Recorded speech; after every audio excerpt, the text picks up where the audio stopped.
Forget bunnies and bonnets for a minute. The real spring magic in your music class starts with a hungry caterpillar, a muddy puddle, and a sleepy seed. Ready to find out why? It's the Happy Music Teacher! Are you an elementary music teacher who's frustrated and overwhelmed? I'm Jeanette Mahalchik, a happy music teacher who loves teaching every day, but it wasn't long ago I was in your shoes. Join me Wednesdays to help you find happy in your music classroom. We've already talked about this, but spring happens to be my favorite time of the year. It is so special because of all of the growing things. And it is also one of my favorite times to teach picture books because there are so many amazing picture books that you can use in your classroom. Today we're going to talk about 3 of them. And if you are not familiar with my podcast yet, I try to do a picture book series at least once a month. And usually it's right at the beginning of the month, so you have plenty of time to use these storybooks in your classroom. Today we're going to be talking about The Very Hungry Caterpillar by Eric Carle, Mud Puddle by Robert Munsch, and A Seed is Sleepy by Diana Hutz Austin. And I'm really excited about these picture books because one of them, A Seed is Sleepy, is actually a picture book that is a nonfiction. I have been trying to delve into some nonfiction picture books in my classroom because that is a huge push for reading teachers, for classroom teachers, is to add more nonfiction into their classrooms. And I think it's really important for us as music teachers to also add these picture books into our classroom. So what are we going to do with these books? Let's start with A Seed is Sleepy. Let's take a picture walk. And if you don't know, a picture walk is where you walk through the whole book and you explore all the different words or the pictures or the movement or whatever it is you are doing. I'm going to read just a little bit of it for you. A seed is sleepy. It lies there tucked inside its flower, on its cone, or beneath the soil, snug, still. And I like to read that in my quiet voice. And if you are watching on YouTube, you can see the seed. And some of the words that I like are tucked, beneath, and snug and still. And I love to use some of those words as movement words. A seed is secretive. It does not reveal itself too quickly. So we can talk about how slowly the seed becomes a plant. And it talks about how most seeds sleep through a season or 2 and they're waiting patiently. And you can talk about how beneficial it is to wait patiently. A seed is fruitful. 90% of the plants on earth are flowering plants. Flowering plants produce fruits, and then we can talk all about those fruits. A seed comes in many sizes. A seed is adventurous. Drift seeds float on ocean currents from one shore to another, and their thick protective shells keep out seawater. So I wanted you to just get an idea of a little bit about this picture book. So what can we do with it? What I love to do with a picture book like this is I love to do movement because one of the things that our kiddos are studying is how the seeds grow and how they develop. And it's kind of fun. I am pretty sure that most of the classroom teachers are not doing any sort of movement. So let's talk about the type of movement that you might want to do. And what I want to talk about is how you instruct this type of movement. Because if you are a classroom teacher, this is a fantastic way to incorporate some movement into your classroom. And what I like to do is I like to put some music. So it's kind of like growing music. And we're talking all about the seed, right? So we have some good vocabulary words. We have tucked, snug, and still. And when you're talking about the seed, what you're going to do is you're going to say something like, imagine if you were a seed tucked up snug inside your tiny little seed pod.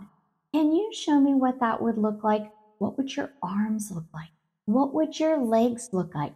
How would you be tucked all up and make yourself as tiny as possible?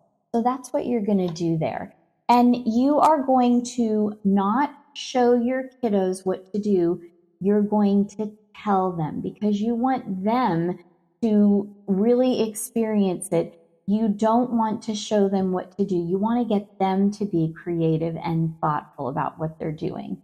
Plus, you're really emphasizing those words, tuck and snug. I mean, those are great vocabulary words. And then we can talk about how the seeds are sleeping and they are tucked up snug in their seed pod. A seed is fruitful. Isn't that the most amazing thing? So now we can talk about, imagine if you were, and you can show some blossoms and you can show how those flowers are growing. And the way we do that is we say something like, imagine now that you are growing out of your seed pod and you are getting bigger and bigger and bigger, and you are spreading out and you are cracking that pod, and then you are getting taller and taller, and you have little tendrils that are just growing out of your seed pod.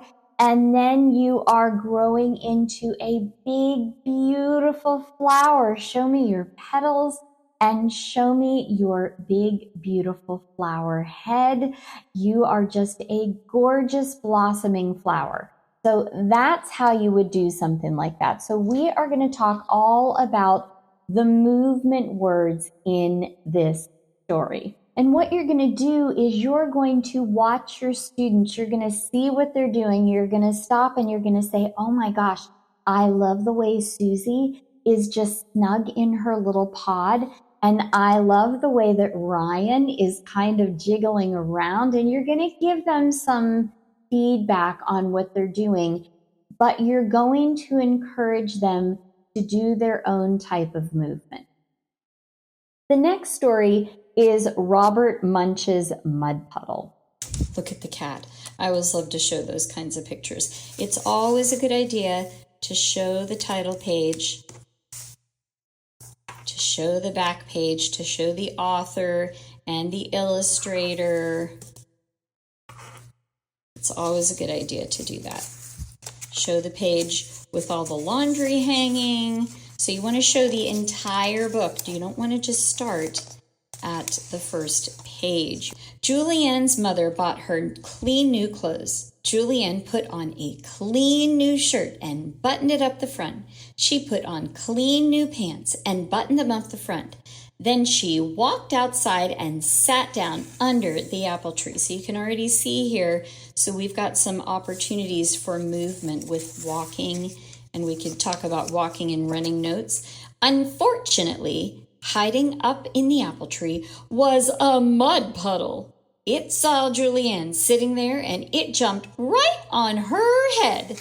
She got completely all over muddy. Even her ears were full of mud. Julianne ran inside, yelling, "Mommy, Mommy, a mud puddle jumped on me." Got an opportunity there for a tiny melody. She washed out her ears, she washed out her eyes, she even washed out her mouth. So you've got a couple of opportunities here for tiny melodies. She goes along, she puts on new clothes. We're doing that picture walk. And she has the mud puddle that plops on her head. And you see it jumped right on her head. So you can talk about the sound that the mud puddle might make as well. And then she goes back in the house. She gets all washed off. She puts on her raincoat. And the mud puddle jumps and gets right on her. So you can see how we've got some opportunity for some movement. And we've also got some opportunity for if you wanted to add an instrument anytime the mud puddle jumps, plop, plop, plop, plop, you could have some sort of a drum or something like that. So lots and lots of good opportunities for instrument play and movement, some singing, all kinds of good stuff. And then she finally splats the mud puddle with some soap, and it doesn't come back. Love, love, love this book. And we can talk about how there are mud puddles in the springtime because there's lots of rain in the springtime. So the cool thing about the mud puddle story is, first of all, you've got some movement in there, so you can totally explore the movement, but you've also got those singing parts.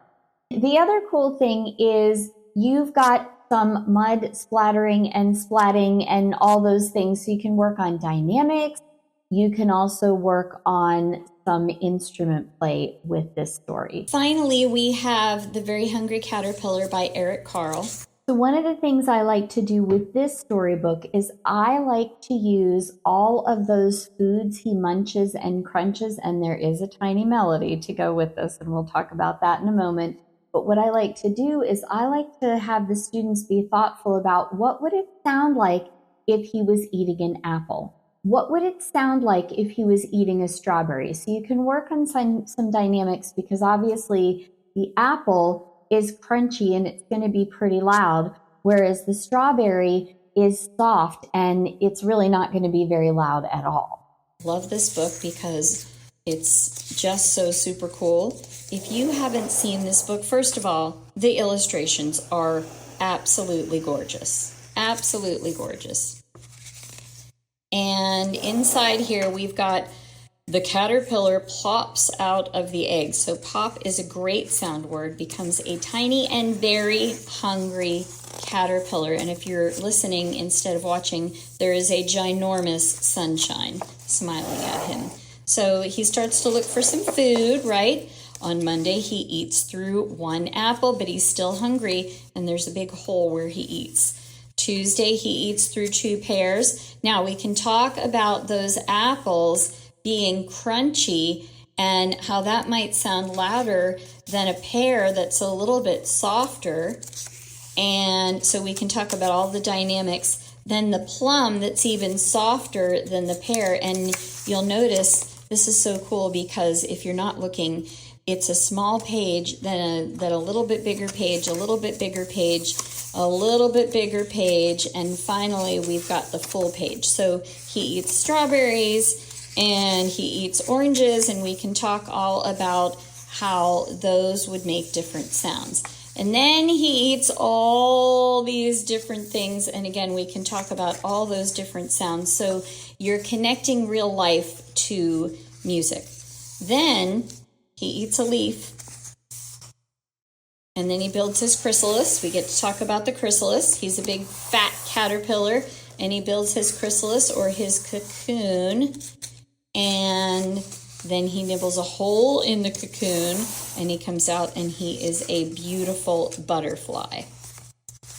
So one of the other things you can do in this story is when he's eating, he can be crawling, and you can have them move like a caterpillar, and then they can chomp and munch and crunch. So it could be munch, crunch, munch and crunch. I'm still hungry. So it could be something like that, right? And then it could be munch, crunch, munch and crunch. I'm so full, right? And then he can build his chrysalis, and you can have them build the chrysalis, do that movement, and then they can move around like butterflies. So there is such a good opportunity for all kinds of good things with this picture book. This podcast is a proud member of the Teach Better Podcast Network. Better today, better tomorrow, and the podcast to get you there. Explore more podcasts at www.teachbetterpodcastnetwork.com. Well, that's all I have for you today. But before I go, I want to remind you, keep learning, keep growing, and keep being fabulous you.